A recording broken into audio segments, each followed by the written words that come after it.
kahit baha ngayon dito sa Laguna Lake, dito mismo malapit sa Barangay Hall, ay dinadayo ng maraming tao dahil bagsak presyo ngayon ng bangus. Ay, kita niyo no?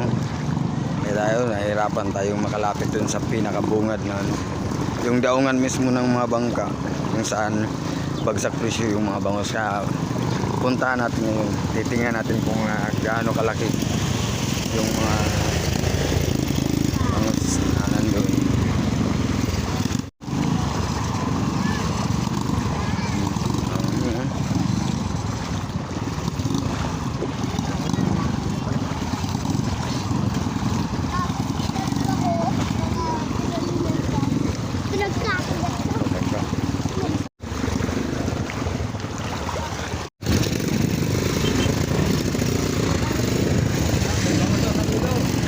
Tayo dadaan sa gilid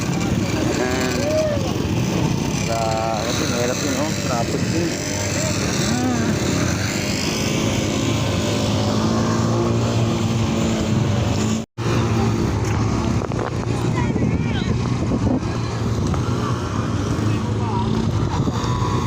Lahat ng nagsiuwian may bit-bit na mga bangus yan oh, kasi mura lang talaga. Ito yung resulta ng hagupit ni Bagyong Christina. Kaya yung mga dito may-ari ng mga fish kids, hina-harvest nila agad yung baka masira pa yung mga fish kids at mapakawalan yung mga bangus.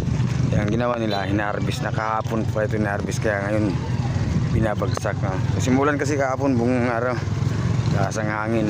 Kaya ngayon medyo umupa na yung Bagyong Christina, nakalis na si Christina.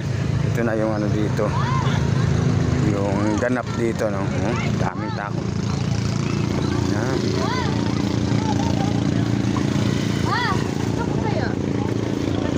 Dito banda hindi na. Daming isda oh. Ang laki ng mga bangus.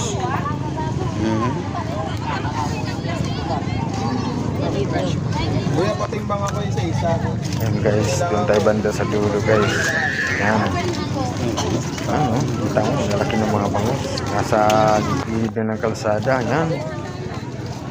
Dami. Kaya ng madaling araw guys, mas marami pa raw. Kaya ito na lang yung natira kasi na ngayon, alas 8 na. Ngayon mga siguro mga 6 o'clock ng madaling araw.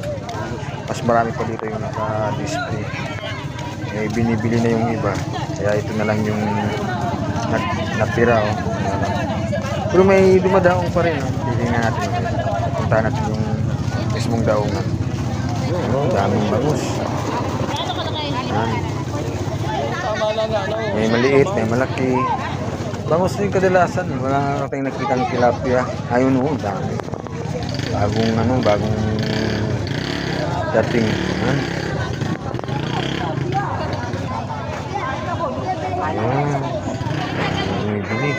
Ayun oh, bangus. Dito lang tayo guys. Maraming salamat sa panonood.